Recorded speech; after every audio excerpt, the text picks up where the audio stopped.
بسم اللہ الرحمن الرحیم۔ ناظرین و سامعین السلام علیکم۔ میں ہوں آپ کا دوست، آپ کا ہوسٹ صابری میاں، اور آپ دیکھ رہے ہیں اردو ورڈز یوٹیوب چینل۔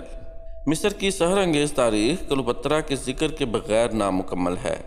کلیوپاترا کو حسن کی دیوی، بے وفائی کی علامت اور زہریلی ناگن جیسے القابات دیے جاتے رہے ہیں، لیکن جدید تحقیق نے ان میں سے اکثر کو غلط ثابت کر دیا ہے۔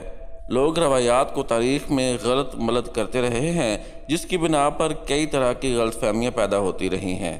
اس کے متعلق مشہور تمام باتوں میں صرف ایک بات صحیح ہے، وہ یہ کہ کلیوپاترا نہایت حسین تھی۔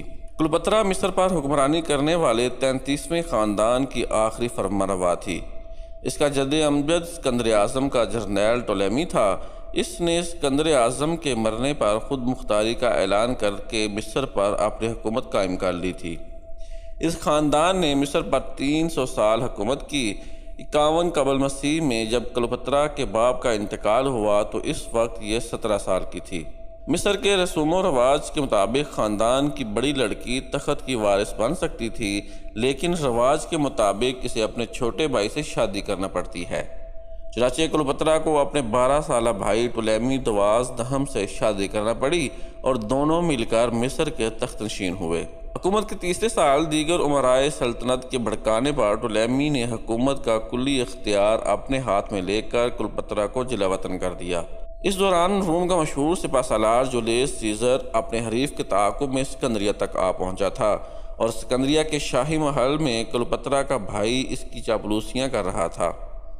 کلیوپاترا نے شام جا کر اپنی سلطنت کی واپسی کے لیے فوج اکٹھی کی، لیکن وہ جانتی تھی کہ جب تک اس کی پشت پر کسی بڑی طاقت کا ہاتھ نہ ہو، وہ مصر کی حکومت واپس حاصل نہیں کر سکتی۔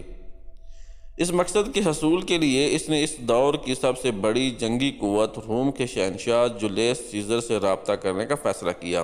کلیوپاترا کو کسی طرح معلوم ہو گیا تھا کہ جولیس سیزر حسن کا دل دادا ہے۔ کلیوپاترا خود نہایت حسین تھی۔ اس نے ایک جوا کھیلنے کا فیصلہ کیا۔ اس جوئے میں اگر کلیوپاترا ہار جاتی تو اپنی جان سے جاتی، اور اگر وہ اس جوئے میں جیت جاتی تو مصر کا تخت و تاج اس کا ہوتا۔ اس نے ایک ترکیب نکالی۔ اس نے اپنے آپ کو ایک قالین میں لپیٹا اور وہ قالین اپنے خاص آدمی کے ذریعے جولیس تک پہنچا دیا۔ ایسا عین ممکن تھا کہ جولیس سیزر اس کو پکڑ کر اس کے بھائی کے سپرد کر دیتا اور وہ اس کو قتل کر دیتا، لیکن کلیوپاترا کو اپنے حسن اور جولیس سیزر کی حسن پرستی پر اتنا اعتماد تھا کہ اس نے اپنا یہ آخری پتہ کھیلنے کا فیصلہ کر لیا۔ جولیس سیزر کے سامنے قالین کھولا گیا تو اس میں کلیوپاترا برآمد ہوئی۔ کلیوپاترا کی توقع کے عین مطابق جولیس سیزر اس کی زلف کا اسیر ہو گیا، اور اس نے کلیوپاترا کے بھائی کے مقابلے میں کلیوپاترا کی حمایت کا اعلان کر دیا۔ جولیس سیزر مصر میں اپنے حریف پومپائی کے تعاقب میں آیا تھا۔ اسے ختم کر کے اب وہ روم کا طاقتور ترین شخص بن چکا تھا۔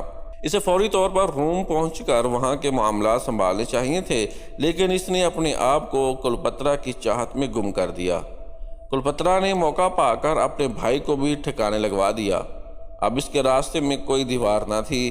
مصر کی ملکہ بننے کے بعد رواج کے مطابق اس مرتبہ کلیوپاترا کو اپنے 11 سالہ بھائی ٹولیمی چہاردہم کے ساتھ شادی کرنا پڑی۔ حکومتی معاملات کو اپنے دھڑے پر لانے کے بعد وہ جولیس سیزر کے پاس روم پہنچی اور اس کے دل کی رانی بن گئی۔ جولیس سیزر سے کلیوپاترا کے ہاں ایک بیٹا پیدا ہوا جو آگے چل کر ٹولیمی 15 بنا۔ 44 قبل مسیح میں چند قریبی رفقا نے سازش کر کے جولیس سیزر کو قتل کر دیا۔ سیزر کے قتل کے بعد کلیوپاترا مصر واپس لوٹ گئی۔ کہا جاتا ہے کہ مصر واپس پہنچنے کے بعد اس نے ٹولیمی چہاردہم کو بھی زہر دلوا کر مار ڈالا۔ جولیس سیزر کی موت کے بعد روم میں خانہ جنگی شروع ہو گئی، اور جولیس سیزر کا قریبی دوست مارک انٹونی اس میں فریق کی حیثیت سے سامنے آیا۔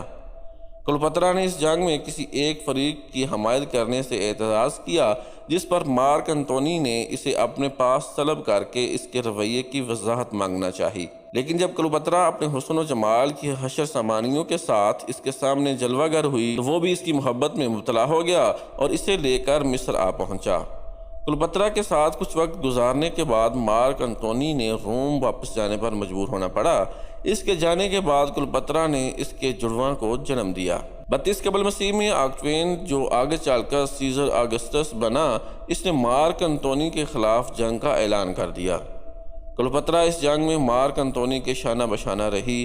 31 قبل مسیح میں جب مارک انتونی کی شکست صاف نظر آنے لگی، جس پر کلوپترا نے مارک انتونی کو قائل کر لیا کہ وہ اس کے ساتھ مصر واپس لوٹ چلے، لیکن اس سے پہلے کہ اس ارادے کو عملی جامہ پہنایا جا سکتا، مارک انتونی تک یہ جھوٹی اطلاع پہنچائی گئی کہ کلوپترا کو قتل کر دیا گیا ہے۔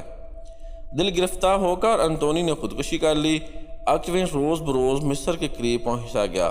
کلوپترا کو اطلاع ملی کہ آکٹوین مصر پر قبضہ کر کے اپنی فتح کی یادگار کے طور پر روم کے بازاروں میں اس کی نمائش لگانا چاہتا ہے، تو اس نے خود کو سانپ سے ڈسوا کر خودکشی کر لی۔ یوں مصر کی تاریخ کا ایک باب بند ہو گیا۔ کلوپترا اپنی ہنگامہ خیز زندگی کی بدولت نہ صرف تاریخ کے صفحات میں زندہ و جاوید ہو گئی، بلکہ کئی مشہور مصنفین نے اسے اپنی تخلیقات کا حصہ بنایا۔ کلوپترا کو موضوع بنانے والی مشہور تصنیفات شیکسپیئر کا drama Antony and Cleopatra, John Dryden کا ڈرامہ آل فار لو اور جان برنارڈ شاء کا ڈرامہ سیزر اینڈ کلوپترا شامل ہیں۔